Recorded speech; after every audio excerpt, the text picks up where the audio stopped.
எபிரேயர் 7. இந்த மெல்கிசேதேக்கு சாலேமின் ராஜாவும் உன்னதமான தேவனுடைய ஆசாரியனுமாய் இருந்தான்.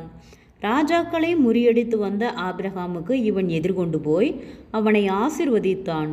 இவனுக்கு ஆபிரகாம் எல்லாவற்றிலும் தசம்பாகம் கொடுத்தான்.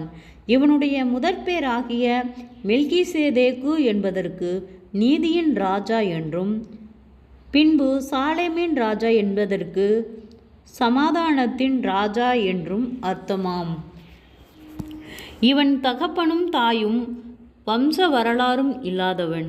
இவன் நாட்களின் துவக்கம் ஜீவனின் முடிவு முடையவனாயிராமல் தேவனுடைய குமாரனுக்கு ஒப்பானவனாய் என்றென்றைக்கும் ஆசாரியனாக நிலைத்திருக்கிறான்.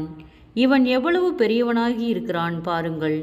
கோத்திர தலைவனாகிய ஆபிரகாம் முதலாய் கொள்ளையிடப்பட்ட பொருள்களில் இவனுக்கு தசம்பாகம் கொடுத்தான். லேவியரின் புத்திரரில் ஆசாரியத்துவத்தை அடைகிறவர்களும் ஆபிரகாமின் அறையிலிருந்து வந்த தங்கள் சகோதரனான ஜனங்களின் கையிலே நியாயப்பிரமாணத்தின்படி தசம்பாகம் வாங்குகிறதற்கு கட்டளை பெற்றிருக்கிறார்கள். ஆகிலும் அவர்களுடைய வம்ச வரிசையில் வராதவனாகிய இவன் ஆபிரகாமின் கையில் தசம்பாகம் வாங்கி வாக்குத்தத்தங்களை பெற்றவனை ஆசீர்வதித்தான். சிறியவன் பெரியவனாலே ஆசீர்வதிக்கப்படுவான், அதற்கு சந்தேகமே இல்லை. அன்றியும் இங்கே மரிக்கிற மனுஷர்கள் தசம்பாகம் வாங்குகிறார்கள், அங்கேயோ பிழைத்திருக்கிறான் என்று சாட்சி பெற்றவன் வாங்கினான். அன்றியும் மெல்கிசேதேக்கு ஆபிரகாமுக்கு எதிர்கொண்டு போனபோது லேவியானவன் தன் தகப்பனுடைய அறையிலிருந்தபடியால் தசம்பாகம் வாங்குகிற அவனும் ஆபிரகாமின் மூலமாய் தசம்பாகம் கொடுத்தான் என்று சொல்லலாம். அல்லாமலும் இஸ்ரவேல் ஜனங்கள் லேவி கோத்திர ஆசாரிய முறைமைக்குட்பட்டிருந்ததல்லவோ நியாயப்பிரமாணத்தை பெற்றார்கள். அந்த ஆசாரிய முறைமையினாலே பூரணப்படுதல் உண்டாயிருக்குமானால் ஆரோனுடைய முறைமையின்படி அழைக்கப்படாமல் மெல்கிசேதேக்கினுடைய முறைமையின்படி அழைக்கப்பட்ட வேறொரு ஆசாரியர் எழுப்பப்பட வேண்டுவதென்ன? ஆசாரியத்துவம் மாற்றப்பட்டிருக்குமேயானால் நியாயப்பிரமாணம் மாற்றப்பட வேண்டியதாகும். இவைகள் எவரை குறித்து சொல்லப்பட்டிருக்கிறதோ அவர் வேறொரு கோத்திரத்துள்ளவர்களாய் இருக்கிறாரே. அந்த கோத்திரத்தில் ஒருவனாகிலும் பலிபீடத்து ஊழியம் செய்ததில்லையே. நம்முடைய கர்த்தர்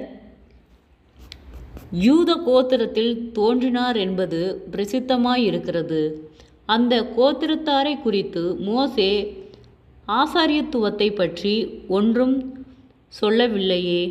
அல்லாமலும் மெல்கிசேதேக்கு ஒப்பாய் வேறொரு ஆசாரியர் எழும்புகிறார் என்று சொல்லி இருப்பதினால் மேற்சொல்லியது மிகவும் பிரசித்தமாய் விளங்குகிறது.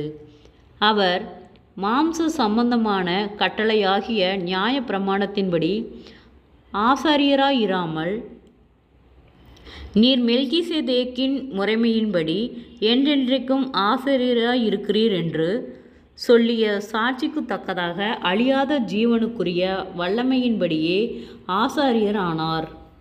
முந்தின கட்டளை பலவீனமுள்ளதும் பயனற்றதுமாய் நிமித்தமாக மாற்றப்பட்டது. நியாயப்பிரமாணமானது ஒன்றையும் பூரணப்படுத்தவில்லை. அதிக நன்மையான நம்பிக்கை வருவிப்பதோ பூரணப்படுகிறது. அந்த நம்பிக்கையினாலே தேவனிடத்தில் சேருகிறோம். அன்றியும் அவர்கள் ஆணையில்லாமல் ஆசாரியராக்கப்படுகிறார்கள். இவரோ நீர் மெல்கிசேதேக்கின் முறைமையின்படி என்றென்றைக்கும் ஆசாரியராயிருக்கிறீர் என்று கர்த்தர் ஆணையிட்டார், மனம் மாறாமலும் இருப்பார் என்று தம்முடனே சொன்னவராலே ஆணையோடே ஆசாரியரானார். ஆனதால் இயேசுவானவர் ஆணையின்படியே ஆசாரியராக்கப்பட்டது எவ்வளவு விசேஷித்த காரியமோ அவ்வளவு விசேஷித்த உடன்படிக்கைக்கு பிணையாளியானார். அன்றியும் அவர்கள் மரணத்தின் நிமித்தம் நிலைத்திருக்க கூடாதவர்களானபடியால் ஆசாரியராக்கப்படுகிறவர்கள் அநேகராய் இருக்கிறார்கள். இவரோ என்றென்றைக்கும் நிலைத்திருக்கிறபடியினாலே மாறிப்போகாத ஆசாரியத்துவம் உள்ளவராய் இருக்கிறார். மேலும் தமது மூலமாய் தேவனிடத்தில் சேருகிறவர்களுக்காக வேண்டுதல் செய்யும்படிக்கு அவர் எப்பொழுதும் உயிரோடு இருக்கிறவராகையால் அவர்களை முற்றுமுடைய இரட்சிக்க வல்லவராய் இருக்கிறார். பரிசுத்தரும் குற்றமற்றவரும் மாசில்லாதவரும் பாவிகளுக்கு விலகினவரும் வானங்களிலும் உயர்ந்தவருமாயிருக்கிற இவ்விதமான பிரதான ஆசாரியரே நமக்கு ஏற்றவராய் இருக்கிறார். அவர் பிரதான ஆசாரியர்களைப் போல முன்பு சொந்த பாவங்களுக்காகவும் பின்பு ஜனங்களுடைய பாவங்களுக்காகவும் நாடோறும் பலியிட வேண்டுவதில்லை. ஏனெனில் தம்மைத்தாமே பலியிட்டதினாலே இதை ஒரே தரம் செய்து முடித்தார். நியாயப்பிரமாணமானது பலவீனமுள்ள மனுஷர்களை பிரதான ஆசாரியராக ஏற்படுத்துகிறது. நியாயப்பிரமாணத்திற்கு பின்பு உண்டான ஆணையோடே விளங்கின வசனமோ என்றென்றைக்கும் பூரணரான குமாரனை ஏற்படுத்துகிறது. ஜெபம். கிருபையை நேசிக்கிறத நல்ல தகப்பனே, ஆசீர்வாதமான வேலைக்கு நன்றி செலுத்துகிறோம். இயேசுவின் நாமத்தினாலே எபிரேயர் 7வது அதிகாரத்தை தியானிக்க கொடுத்த தயவுக்காய் நன்றி செலுத்துகிறோம். இயேசுவின் நாமத்தினாலே அநேக தடுமாற்றங்கள், போராட்டங்கள், பலவீனங்கள், பாடுகள், நிந்தைகள், அவமானங்கள், பொல்லாத ஆவியின் கிரியைகளுக்கு கத்தாவே நம்முடைய பிள்ளைகளாகி எங்களை நீர் விலக்கி பாதுகாக்கும்படியாய் ஜெபிக்கிறோம். ஆண்டவரே, உலகத்திலே அநேக உபத்திரவம் உண்டு, ஆனாலும் திடன் கொள்ளுங்கள், உலகத்தை ஜெயித்தேன் என்று சொன்ன கத்தாவே, நீர் எங்களுக்கு ஜெயம் கொடுக்கிற தேவன். ஆராய்ந்து முடியாத பெரிய காரியங்களையும் எண்ணி முடியாத அதிசயங்களையும் செய்கிறவர். ஜனங்களுக்குள்ளே உம்முடைய வல்லமைகளை விளங்க பண்ணுகிறவர். குறைவுகள் எல்லாம் கிறிஸ்து இயேசுக்குள் மகிமையில் நிறைவாக்கப்படுகிறதற்காய் நன்றி செலுத்துகிறோம். இயேசுவின் நாமத்தினாலே எங்களுக்குள்ள காணப்படுகிறதான பலவீனங்கள் யாவும் இயேசுவின் நாமத்தினாலே பலப்படும்படியாய் ஜெபிக்கிறோம். ஆண்டவரே, குறைகள், குற்றங்கள், மீறுதல்கள், பாவங்கள் யாவையும் கர்த்தர் மன்னிக்கும்படியாய் ஜெபிக்கிறோம்.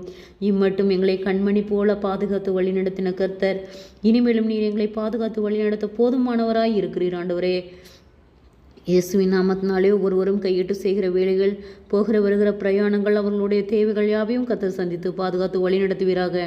நீதியின் தேவன் நீதியின் வளகரத்தால தாங்கி வழி நடத்தும். ஆண்டவரே, இம்மட்டும் வழி நடத்தின எபினேசரே, இனிமேலும் நீர் எங்களை வழிநடத்த போதுமானவராய் இருக்கிறீர். கடன் பாரத்தோடு இருக்கிற ஒவ்வொருவருக்காய் ஜெபிக்கிறோம். கடன் வரக்கட்டுகளிலிருந்து கர்த்தர் விடுதலை தாரும். அவர்கள் மீதம் எடுக்கத்தக்கதாக அவர்கள் கையிட்டு செய்கிற வேலைகளில் ஒரு ஆசீர்வாதத்தை கட்டளையிடும். கர்த்தருடைய நாமம் மகிமைப்படும்படியாக வீண் செலவுகளுக்கு நீர் விலக்கி பாதுகாத்து கொள்ளும். வியாதிகள், பொல்லாத கொடிய நோய்கள், எல்லா இக்கட்டுகளுக்கும் கர்த்தர் விலக்கி பாதுகாத்து கொள்ளும். குடும்பங்களிலே சமாதானத்தை கட்டளையிடும். முன்னோருடைய சாப கட்டுகளுக்கு கர்த்தர் விலக்கி பாதுகாத்து கொள்ளும். எல்லா வெறுமையின் அந்தகார இருள்கள் இயேசுவின் நாமத்திலே விலகும்படியாய் ஜெபிக்கிறோம். ஆண்டவரே, அற்புதத்தின் தேவன் ஒவ்வொருவரையும் ஆச்சரியமாய் அதிசயமாய் வழிநடத்தும். சோர்ந்து போன ஒவ்வொரு இருதயங்களுக்காய் கத்தாவே காயம் கட்டுகிறவர் நீர். ஆண்டவரே, அந்த பலவீனங்கள் எல்லாம் நீங்கி சுகமாய் இருக்க கத்தாவே நீர் இரக்கம் பாராட்டும். ஒவ்வொருவரையும் சாட்சியுள்ள பிள்ளைகளாய் வழிநடத்தும். விசேஷித்த ஞானத்தினால பலப்படுத்தும். ஆண்டவரே, உம்மை அறிகிற அறிவிலே நாங்கள் இன்னும் பலப்பட அநேக சோர்வுகள், பலவீனங்கள் யாவும் இயேசுவின் நாமத்தில் விலகும்படியாய் செபிக்கிறோம். அற்புதங்களை காணும்படி செய்யும். ஆச்சரியமாய் வழிநடத்தும். ஒவ்வொருவருடைய பிரயாணத்திலும் கர்த்தருடைய கரமே கூட இருந்து பாதுகாத்து வழி நடத்தட்டும். எல்லா ஆபத்துகளுக்கும், விபத்துகளுக்கும், பொல்லாத நிந்தை பேச்சுகளுக்கும் கர்த்தர் விலக்கி பாதுகாத்துக்கொள்ளும். சோர்ந்து போன ஒவ்வொரு இருதயங்களையும் கர்த்தரே பலப்படுத்தும். உம்முடைய வார்த்தையின் மூலம் ஒவ்வொருவரையும் உயிர்ப்பிக்கப்படும்படியாய் ஜெபிக்கிறோம். ஆண்டவரை ஆசீர்வதியும் பலப்படுத்தும் பொறுப்படுத்திக் கொள்ளும். இயேசுவின் மூலம் ஜெபங்களும் பிதாவே, ஆமேன்.